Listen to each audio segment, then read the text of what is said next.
এটা অতিকে দুখৰ খবৰ শ্ৰীকৃষ্ণৰ জন্মাষ্টমীৰ দিনটোতেই ৰাজ্য কপোৱা ভয়ংকৰ ঘটনা বিলত মাছ ধৰিবলৈ গৈ পিতা পুত্ৰৰ একেলগে হলিল সমাধি হৈছে আৰু পিতা পুত্ৰৰ ৰহস্যজনক মৃত্যুক লৈ এতিয়া বঙাইগাঁৱত চাঞ্চল্যৰ সৃষ্টি হৈছে বঙাইগাঁৱৰ যোগীঘোপাত এই শোকাবহ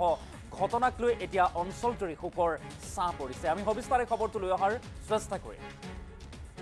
এটা ডাঙৰ খবৰ ব্ৰেকিং নিউজ জনাইছো শ্ৰীকৃষ্ণৰ জন্মাষ্টমীৰ দিনাই ৰাজ্য কপোৱা ভয়ংকৰ ঘটনা বিলত মাছ ধৰিবলৈ গৈ পিতা পুত্ৰৰ একেলগে হলিল সমাধি হৈছে পিতা পুত্ৰৰ একেলগে হলিল সমাধি যে ঘটনা কেন্দ্ৰ কৰি চাঞ্চল্যৰ সৃষ্টি হৈছে পিতা পুত্ৰৰ ৰহস্যজনক মৃত্যুক লৈ বঙাইগাঁৱত চাঞ্চল্যৰ সৃষ্টি হৈছে আৰু শোকৰ ছাঁ পৰিছে বঙাইগাঁৱৰ যোগীঘোপাত এই শোকাবহ ঘটনাক লৈ শোকাকুল পৰিৱেশে বিৰাজ কৰা পৰিলক্ষিত হৈছে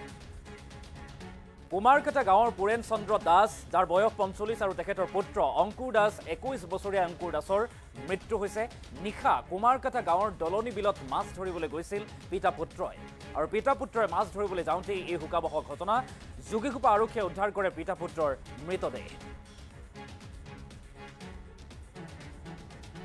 আমি জনাইছো এটা ডাঙৰ খবৰ এই মুহূৰ্তত নৈশ চকীদাৰ আৰু মাছমৰীয়াৰ মাজত প্ৰায়ে সংঘাত হোৱাৰ অভিযোগ উত্থাপন হৈছে আৰু শ্ৰীকৃষ্ণৰ জন্মাষ্টমী দিনটোতে ৰাজ্য কপোৱা এই ভয়ংকৰ ঘটনা কেন্দ্ৰ কৰি চাঞ্চল্যৰ সৃষ্টি হৈছে আমি কিছু দৃশ্যাংশ দেখাইছো যেহেতু বিলৰ পাৰত বিলত পানীত উপঙি থকাৰ অৱস্থাত উদ্ধাৰ হৈছে পিতা পুত্ৰৰ মৃতদেহ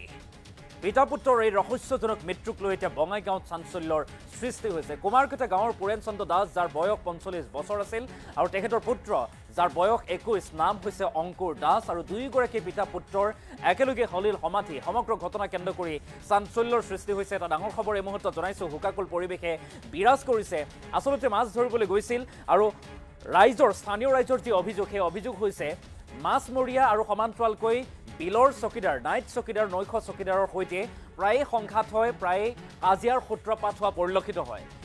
স্থানীয় ৰাইজে এই গুৰুতৰ অভিযোগ উত্থাপন কৰিছে তাৰ পাছতেই এই পিতা পুত্ৰৰ মৃতদেহ উদ্ধাৰক লৈ এতিয়া চাঞ্চল্যৰ সৃষ্টি হোৱাৰ মাজতে এই শোকাকুল পৰিৱেশে বিৰাজ কৰিছে লগতে সন্দেহৰ আঙুলি উঠিছে এই সমগ্ৰ ঘটনাটোত কি হৈছে ৰহস্যঘন হৈ পৰিছে সমগ্ৰ ঘটনা পুনৰবাৰলৈ কৰিছো বঙাইগাঁৱৰ কুমাৰকাটা গাঁৱৰ পুৰেণ চন্দ্ৰ দাস যাৰ ৪৫ বছৰ বয়স আৰু তেখেতৰ পুত্ৰ অংকুৰ দাসৰ বয়স ২১ এই দুগৰাকী পিতা পুত্ৰৰ একেলগে হলিল সমাধি বিলত মাছ ধৰিবলৈ গৈ নিশাই মৃত্যুক আকলি লৈছে এই দুগৰাকী অৰ্থাৎ পিতা পুত্ৰই মন্তব্য আছে আমি মন্তব্য আগবঢ়াৰ চেষ্টা কৰিম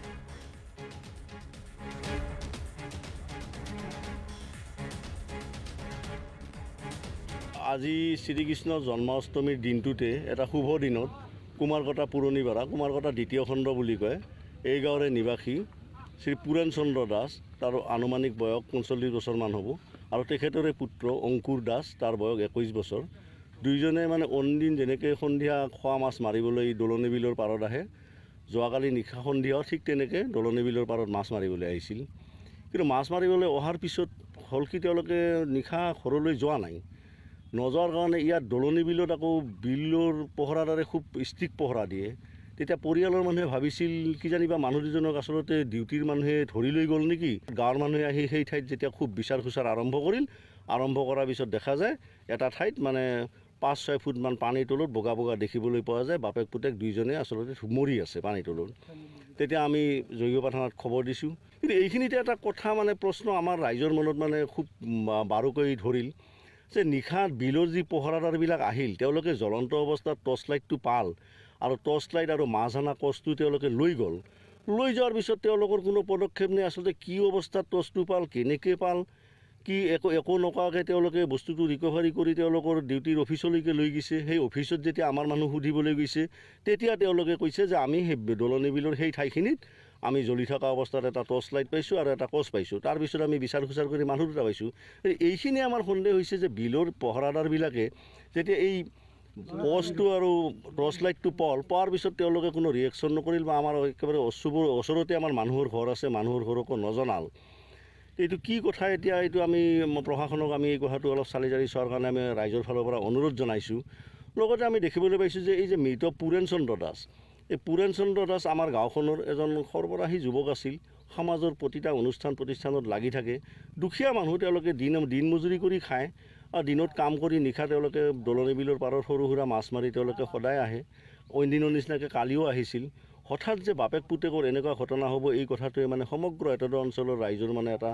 বিৰাট ডাঙৰ শোকৰ ছাপ ভাগি পৰিছে আমি সকলোৱে ইয়াত তেওঁলোকৰ দুখৰ সমভাগী হ'বলৈ আহিছোঁ কিন্তু আমি প্ৰশাসনক জোৰদাৰভাৱে অনুৰোধ জনাইছোঁ যে ডিউটিৰ পহৰাবিলাকে যে তেওঁলোকে যি অৱস্থাত জ্বলন্ত টৰ্চটো পাল আৰু মাছ অনা কচটো পাল পোৱাৰ পিছত তেওঁলোকৰ কোনো প্ৰতিক্ৰিয়া নাই কিন্তু আমি আগে পিছে আমি দেখিবলৈ পাইছোঁ বিলত যিবিলাক আমাৰ মানুহে মাছ মাৰিবলৈ যায় এই মাছ মাৰিবলৈ যোৱা মানুহবিলাকৰ লগত কিন্তু বিলৰ পহৰাদাৰবিলাকৰ লগত ভালেখিনি কাজিয়া পেচাল হোৱা আমি আগতে দেখিবলৈ পাইছোঁ অৱশ্যে আজিটোত আমি নাজানো কি পৰিস্থিতিৰ সৃষ্টি হৈছিল তেওঁলোকক সুধিলে গম পোৱা যাব সন্দেহ হৈছে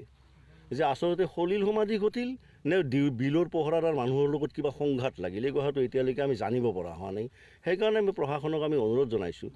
লগতে আমি অসম চৰকাৰকো ৰাইজৰ ফালৰ পৰা এটা অনুৰোধ জনাইছোঁ ইমান দুখীয়া পৰিয়ালৰ মানুহ তেওঁলোকৰ বাপেক পুতেক একেলগে ঢুকাল পৰিয়ালত পুৰুষ মানুহ এতিয়া তেওঁলোকৰ কোনো নাই মাত্ৰ পুৰেণ দাসৰ পত্নী আৰু তেওঁৰ বিয়া দিব লগা ছোৱালী এজনীৰ বাহিৰে কোনো নাই গতিকে চৰকাৰকো আমি এই সুযোগতে এটা অনুৰোধ জনাইছোঁ যদি দুখীয়া পৰিয়ালটোলৈকে কিবা যদি অৰ্থনৈতিকভাৱে আৰ্থিকভাৱে যদি কিবা এটা সহায় কৰে আমি নথৈ আনন্দিত হ'ম আমি কৰদৰে প্ৰাৰ্থনা জনাইছোঁ এই কথাটো মাছ মাৰিব নিদিয়ে সদায় মানে এনেকুৱা কেঁচাল হৈয়ে থাকে আমি দেখিবলৈ থাকোঁ যে বিলত আমাৰ খোৱা মানুহবিলাকে যিবিলাক মাছ মাৰিব